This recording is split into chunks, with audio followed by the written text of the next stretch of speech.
In auditing and taxation, we know what are the major jobs, അല്ലെങ്കിൽ എന്താണ് അവിടെ ചെയ്യുന്ന വർക്ക് എന്ന് നമുക്ക് അറിയാൻ പറ്റും. There will be a structured work. പക്ഷെ കൺസൾട്ടൻസി ഒരിക്കലും ഒരു സ്ട്രക്ചേർഡ് വർക്ക് ആയിരിക്കില്ല.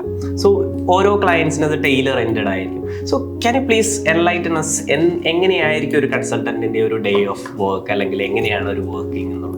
ആക്ച്വലി ഏറ്റവും കൂടുതൽ ഒരു സിസ്റ്റംസും പ്രോസസ് ഓറിയന്റഡ് ആയിട്ടും നമ്മുടെ ടീം എപ്പോഴും ഒരു ഒരു ആക്സിലേറ്ററിൽ കാല് ചവിട്ടിയാൽ പെട്ടെന്ന് തന്നെ സ്പീഡ് കൂടുന്ന രീതിയിലുള്ള ഒരു ടീം എപ്പോഴും നമ്മുടെ കൂടെ ബാക്കിൽ വേണം. ബിക്കോസ് ഒരു ദിവസം ചിലപ്പോൾ ശാന്തമായിരിക്കാം, നെക്സ്റ്റ് ദിവസം ഒരു സുനാമി ആയിരിക്കാം. സോ അത് നമുക്കറിയില്ല. ബിക്കോസ് ക്ലയന്റിന്റെ റിക്വയർമെന്റ് അനുസരിച്ച് അതിൽ മാറും. ആൻഡ് ഓൾസോ ചില കൺസൾട്ടൻസിയിൽ നമ്മൾ ഫുൾ ബാക്ക് ഓഫീസ് വർക്ക്സ് ആയിരിക്കും ക്ലയന്റിന്റെ എടുത്ത് ചെയ്യുന്നത്. അവിടെ നമുക്കൊരു ഡെയിലി ബുക്ക് കീപ്പിംഗ് മുതലുള്ള സ്റ്റാഫ് നമ്മുടെ ഒരു റിപ്പോർട്ടിംഗ് ആയിട്ടുണ്ടാവും. അതുപോലെ അതിന്റെ ഹൈ എൻഡ് ആയിട്ടുള്ള ഒരു ബോർഡ് മീറ്റിംഗും ചിലപ്പോൾ അന്നുണ്ടാവും.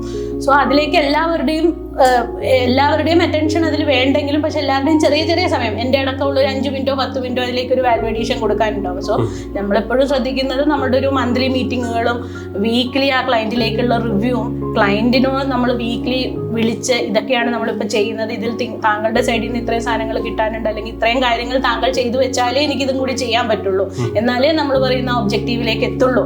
എപ്പോഴും ആ ഒരു വിഷൻ ഒബ്ജക്റ്റീവ് ഓറിയന്റഡ് ആയിട്ട് തന്നെ ക്ലയന്റിനോട് സംസാരിച്ചിരിക്കുമ്പോൾ നമുക്ക് ആ ഒരു കൺസൾട്ടിങ് ഒരു പ്രോസസ് ഓറിയന്റഡ് ഒരു റഫ് ഒരു സ്ട്രക്ചർ നമ്മുടെ കയ്യിൽ ഉണ്ടാവും. ദാറ്റ് ഈസ് എവിടെ വെച്ച് സ്റ്റാർട്ട് ചെയ്യണം, എവിടെ വെച്ച് എൻഡ് ചെയ്യണം എന്നുള്ളത് നമ്മളൊരു പ്രൊപ്പോസൽ കൊടുക്കും. അതിൻ്റെ അകത്തുള്ള ടാസ്കും സബ് ടാസ്കുകളും as and when it progresses നമ്മൾ ഇവോൾവ് ആയിക്കൊണ്ടുവരും. പക്ഷെ എപ്പോഴും നമ്മൾ ക്ലയന്റിനോട് ഒരു ടൈം ലിമിറ്റ് പറഞ്ഞാൽ ആ ദിവസത്തിനുള്ളിൽ അത് ചെയ്തെടുത്ത് കൊടുക്കണം. അപ്പം അതിന് ആ പറയുന്ന ടൈം നമ്മൾ എത്ര വേണമെങ്കിലും നീട്ടി പറഞ്ഞു. പക്ഷെ അയാളുടെ ഒരു ആവശ്യകത മനസ്സിലാക്കി അയാൾക്ക് ഇപ്പോൾ അത്യാവശ്യമായിട്ട് നാളെ തന്നെ വേണമെന്ന് പറയുകയാണെങ്കിൽ നമ്മൾ എത്രയും പെട്ടെന്ന് അത് ചെയ്യാൻ നോക്കും. ആ ഒരു ക്ലയന്റ് എൻഗേജ്മെന്റ് ഏറ്റവും ഇമ്പോർട്ടൻ്റ് ആയിട്ട് വേണം കൺസൾട്ടിങ്ങിൽ.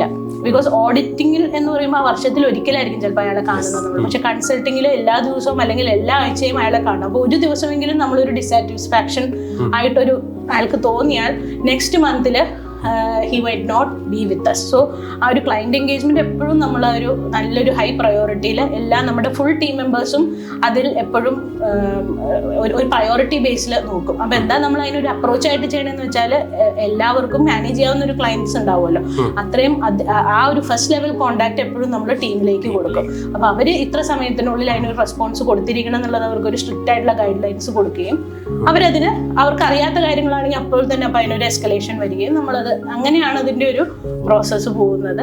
ആൻഡ് കൂടുതലും സിസ്റ്റംസും ഓട്ടോമാറ്റിക് ആയിട്ടുള്ള ഓട്ടോമേഷനും കമ്പ്യൂട്ടറിൻ്റെ ആവശ്യം ഈ പറഞ്ഞ പോലെ സോഫ്റ്റ്വെയറുകളും പല സോഫ്റ്റ്വെയറുകളും എല്ലാം ഉപയോഗിച്ച് തന്നെയാണ് നമ്മൾ അതിൻ്റെ ഒരു ടൈം ലൈൻസ് എപ്പോഴും മെയിൻറ്റെയിൻ ചെയ്തു പോകുന്നത്. ആൻഡ് കോൺസ്റ്റന്റ് ആയിട്ടുള്ള communication by the team, between the team and with the customer.